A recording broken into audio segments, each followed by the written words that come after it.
हाल ही में सी विधानसभा क्षेत्र के आषाढ़ी गांव में घटित हत्या प्रकरण के अंदर चल रही इस खींचातान के बीच आज सर्व समाज द्वारा आयोजित इस महापड़ाव के अंदर पधारे बाड़मेर, जैसलमेर, जालोर और राजस्थान की कोने कोने से पधारी हुई युवा तरुणाई और मेरे बुजुर्गना, आज हम यहां इकट्ठे हुए, आज हम यहां पर इकट्ठे होकर ये बात करें इसकी नौबत क्यों आई। आज ये दिन हमें क्यों देखने पड़ रहे हैं।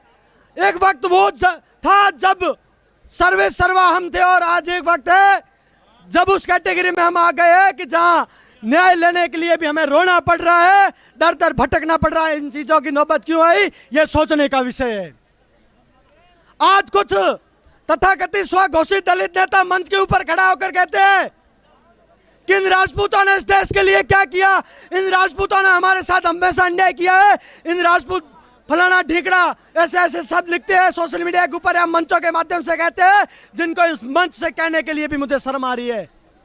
मैं उन दलित नेताओं को इसके मंच के माध्यम से कहना चाहता हूं कि जब 1947 के अंदर भारत आजाद हुआ तो हमने हमारी रियासतें त्याग कर दी थी। जब 1947 के अंदर देश आजाद हुआ हमने हमारे किले दान में दे दिए थे, वो राजपूत हैं हम।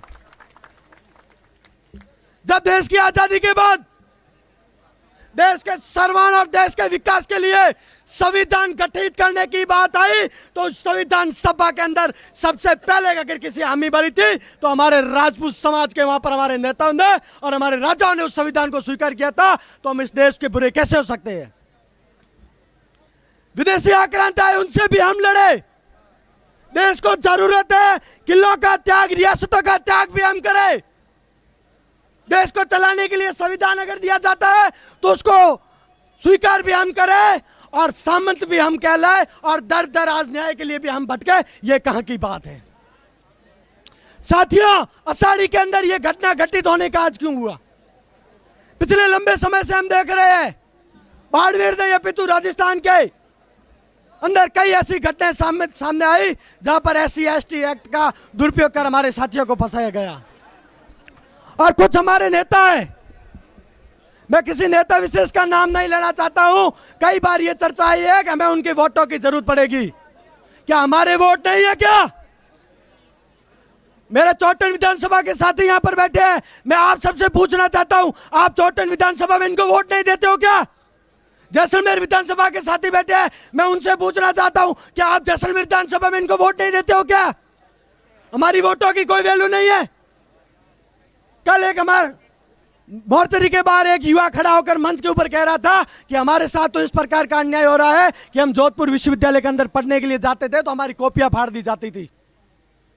आज इस मंच के ऊपर भाई रविंदर सिंह, भाई कुणाल सिंह विराजित है।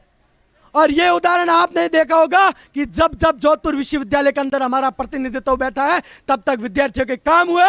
ऐसा एक भी उदाहरण दे जब उनके साथ कोई अगर अन्याय हुआ है। और लालत है तुम्हारे ऊपर, अरे लालत है तुम्हारे ऊपर जिन्होंने तुम्हारे लिए अपने सर कलम कर दिए। अरे लालत है तुम्हारे ऊपर जिन्होंने तुम्हारे लिए केसरिया साका करके रणभूमि में अपनी पूरी पीढ़ियां खत्म कर दी। आज तुम उनको मंच के ऊपर खड़े होकर गालियां निकालते हो। यह सोचने का विषय है। आषाढ़ी के अंदर 14 मुकदमा के अंदर उस गुलाब सिंह जी की पत्नी, आज हमारी मां, बहन, बेटी जो भी कहो हमारे घर की आबरू है, उसको जेल के अंदर डाला गया। माननीय उदयराम जी, हम वो राजपूत समाज है जिन्होंने पद्मावती की आशा और आबरू बचाने के लिए केसरिया कर दिया था, साका कर दिया था। अगर हमारी बहन बेटी के ऊपर आंच आई तो वो वापस तो रहेंगे।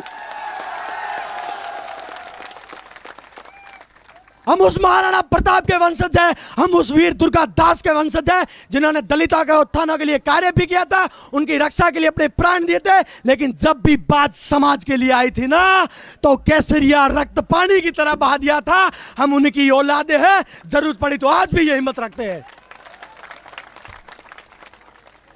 और उसके साथ ही आपने संविधान दिया, संविधान के अंदर पुलिस को दिया। और पुलिस के अंदर अगर हमारा अधिकारी होता है, अरे कल को बालोतरा के अंदर घटित हुई थी घटना एक दलित बहन बेटी को जलाकर फेंक दिया गया था, तब तो आपने उनको एपीयू नहीं करवाया। कहां गए थे नेताजी? पूछता है ये बाड़मेर, पूछता है हर आम आदमी कि नेताजी उन्नाव कांड के अंदर आप कहां गए थे, बालोतरा कांड के अंदर कहां गए थे? ऐसे न जाने कितने कांड होते, तब आप कहां चले जाते हो? और अगर उसके अंदर मुजरिम राजपूत समाज का कोई व्यक्ति होता है और जांच अगर राजपूत अधिकारी के पास होती है तो सबसे पहले उसको निलंबित करने के लिए आ रहे हो। यानी कि आपको अपने द्वारा ही बनाए गए संविधान के ऊपर विश्वास नहीं है। आप जिस भीमराव जी को अपना आदर्श मानते हो, हम भी उनको आदर्श मानते हैं। हम भी पहली क्लास से लेकर आज तक उनको किताबों के अंदर पढ़ते हुए आ रहे हैं।